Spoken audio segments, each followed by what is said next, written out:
Hey guys, it's Todd from Like Minded Lunatics, and this is Nerd Shit.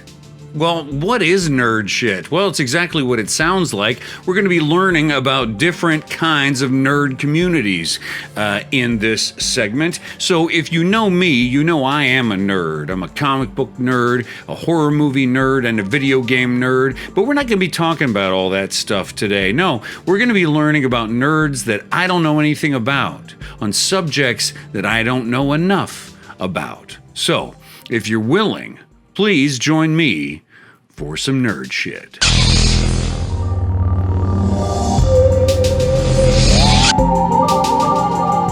All right, what do we got on the docket today? Oh, Mark sent me this one. It's good. Here we are in June 2024. It's Pride Month, right? So we thought we would do some more Pride content. And so he's got a good one for me here today that I'm excited about. Today, we're going to learn about drag queen slang. That's right. So just to give you a little backstory, my wife and I yearly go to this event in San Antonio, Texas called Corniation. And at Corniation, it's like a drag show, but it's also mixed with like local political humor. Yeah. And it's a great time. And I've always wanted to go backstage and just like congratulate these drag queens for like a great show, but like I'm intimidated. I don't know how to talk to folks, you know? So I'm excited that Mark sent me this video because I want to know some drag queen slang so I can like, you know, be like an insider and talk to folks. So join me today, let me pull the video up here, for some drag queen slang. And this is Bob the Drag Queen. You might know him from media. Let's check it out. And I'm going to try to figure out what these terms mean. I haven't seen this ahead of time, but let's see what we got. Hello, Vanity Fair. My name is Bob the Drag Queen. I'm here to teach you some drag slang, a little bit of lingo, a little bit of the Queen's English. A bar queen is a queen who has made her career in the bars, in the gay bars. Because there's club kids and there's bar queens. I am a proud bar queen. Here's a sentence. Look at that bar queen over there walking around with a fistful of singles. No shade is when someone's like, listen, all bullshit aside, this is the reality. I'm not being shady, I'm just being real. Miss Thing No Shade, this color's not good on you. Clock. All right, now. All right, so what I want to try to do, because already I'm confused, but, you know, engaged in learning, I'm going to try when I can to pause it so that I can try to guess at what maybe the term means and then see how wrong I am. Let's see Todd being dumb. Why not? Let's listen to this one first, and then I'll try to get going. This is... Clock has some problematic undertones to it. I want just everyone to know that clock is when someone identifies something in you that people think you were trying to hide. For example, when someone goes, oh, Miss Thing, your hairline is clocked. That means like, I can see the lace on your wig, and that is a wig. Like you've been, like we clocked your wig. Hog Body was made popular from RuPaul's Drag Race season 6, and it is in reference to specifically, Adora Delano didn't wear a corset, and she said that she has hog body when she's not wearing a corset. So it's just like having a beer belly. It's the gay version of having a beer belly. Elegant. Oh, I can't even guess at this one. I was going to start trying to pause them and guess all of them. Eleganza extravaganza? Just like a really elegant drag queen? I don't know. Extravaganza. So eleganza extravaganza is essentially a way of saying like something is extremely elegant and extravagant. So you'll do like a big ball. This is I'm basically a genius at this already. Of ballroom culture, but it's not directly from ballroom culture. It's essentially like talking like people in ballroom. Mug is mug. Okay, so I know that as a face in my slang is like your ugly mug, right? So like how your face is made up? Just guessing. Is the face. This is the mug. This is where the mug lives. So if someone goes, I want to get a close up of that mug, what they're saying is, I would like to get a close shot of your face. Serving face. When you are serving face, you are giving. Oh yeah, you're serving face. You like you're trying to like show off, aren't you? Like you're trying to look good, like trying to like be presentable. the mug, you are giving the look. It's essentially like walking the face category. It's not just like having a beautiful face. It's a lot of this. It is this thing is serving the face, which is giving you one of these. I can't do it. There's no way. Like doing her makeup, then she goes, "Go, Misty. She's really serving face tonight." Heather. Okay, Heather is Heather. Oh, I'm already seeing the closed captioning reference to the movie Heathers. So Heather was the female protagonist of that movie. So I guess it's like a term to say like a woman, like a cute girl. I don't know. In reference to the movie Heathers, and if you are a Heather, you are a very pretty girl. You're one of the cool girls. I'm batting so well right now. And you just call each other Heather. Hey, Heather. Oh, hey, Heather. Hey, Heather. Purse first. I popularized the term purse first myself. It is a phrase I came up with on Drag Race. I was asked by Thorgy how I walked into the runway my very first time. And I said, I walked out purse first. And then it kind of became like a catchphrase. It's just like a phrase you shout out when you're feeling, yes, Miss Thing, purse first, honey. A booby bib or a breastplate is probably the most proper term for it. Is like I don't know how else to describe it. It looks like breasts, like large breasts, like a necklace. Imagine if there was a necklace and breasts combined into one.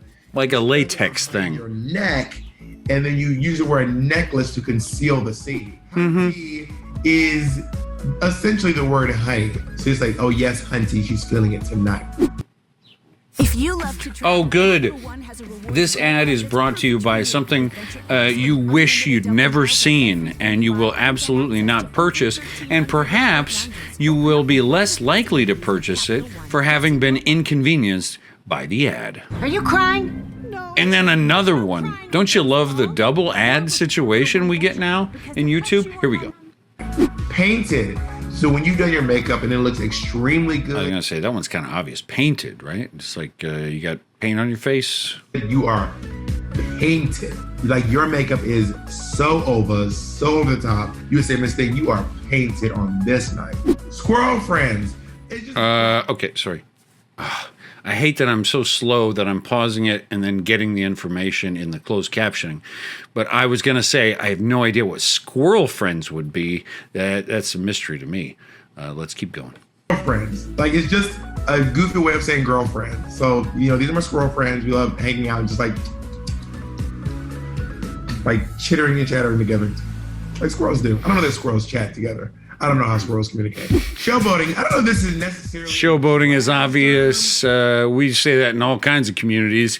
It means like you're good at something and you're going to show off, right? Maybe even to like too much of an extent. But I know I got accused of showboating on my season of RuPaul's Drag Race. And showboating is basically gloating about your talents. Yeah. You're someone who really believes in their talents and expresses them and has no qualms about letting everyone know that you truly are that bitch. Bish. In my opinion, most people say bish. And you're really wrong. This is a point of contention here. I was around a bunch of my friends recently at a dinner party, and this is a true story. And we had several beverages and everything, and I started saying this word maybe too much. The thing is, you got to be careful, right? Because if you're a straight white male, right, cisgendered white male, throwing this word around, no, people don't think it's funny, even if you do. And I didn't mean it derogatory. You know what I mean? I was just trying to be like cute and funny. No. If you're a cisgendered white male, you're just gonna have to stay away from it, I guess. So it's like a affectation of the word, and it usually lives by itself. Like that's the whole sentence. Boots. So I will use it in a sentence first. You'll say, "Girl, this outfit is fierce." Boots. So in real life, you would say this outfit is very fierce, but in drag, you would say this outfit is fierce. Boots. Well, sometimes someone will say like, "Girl, that show was amazing." You can just say boots. Then you have like the house down boots. Now the house down boots is like very, very, very. Like, girl, this show is fierce. The house down boots. Whoa, the grammar, that's hard for me. Fierce the house down boots? I can't even pick that apart. You'd have to diagram that sentence, wouldn't you? The bigger it gets. And that is what the house down boots is. I don't speak Spanish. I just learned that in Spanish class in high school. I'm talking over him, sorry. I'll be quiet. Now, body is usually referring to when a person has what people would consider an hourglass figure. Breasts going out, hips going in, waist going in, then hips coming out again. Honestly, it can be any extreme version of any body type. So if you're like slim and you're really slim, that's body. If you're muscular and you're really muscular, or really beefy or really curvy, that's what body is. A meaty tuck. So a meaty tuck is... Hang on, meaty tuck. That, I don't know. That just like jumps out to me. I'm going to have a guess at this one. Meaty tuck. I think that there are some drag queens, limited experience understanding this culture, but some drag queens will tuck the business away. Yeah. And you could call that a meaty tuck, maybe, like you're hiding your business, like you're putting it away. Okay. If I'm an idiot, I'm sorry. It's not out of hatred. It's out of ignorance, purely. You don't want to go for, some drag queens do go for. Tucking is the art form of taking your genitals and pushing them back to create an illusion of not having a penis. Okay. That's usually what tucking is. And a meaty tuck is when you don't execute that incredibly well. So you would say, Miss Thing, tonight I got a meaty tuck. Don't pan down. Don't point the camera down. The tuck is meaty on this evening. You'd almost be proud of that, wouldn't you? Now, cooking and baking refers to when you do your face, you will take powder and you'll highlight this area, your T-zone, this area here, down here, and you leave it on while you're like preparing, like getting your outfit together, and it punches up the highlights in your makeup. So they'll be like, girl, why is your face covered in powder? I'm baking. Drag daughter. Now, a drag daughter is someone that you teach drag to. A lot of times it is specifically reserved for when you put someone in drag for their first time. Oh, yeah. They'll be your drag daughter. And a lot of other times it's more formal. You have to like basically submit a request to be someone's drag daughter. Like a protege, right. My official drag mom is Peaches Christ. She didn't teach me drag, but she taught me a lot about producing and how to be a business person in drag. But then again, also Peppermint, Vivi Zahara Benet, Sherry Vine, Bianca Del Rio, all taught me a lot about drag just through me watching them and observing them, but I'm not officially their drag daughter. I just learned a lot. Feeling the fantasy. I mean, to me, just to guess, feeling the fantasy means like part of drag is like living in sort of a wonderful imaginary world, yeah, where you are naturally this person, and so you're feeling your fantasy, right? Like it's going well. I don't know. It seems self-explanatory what feeling the fantasy is.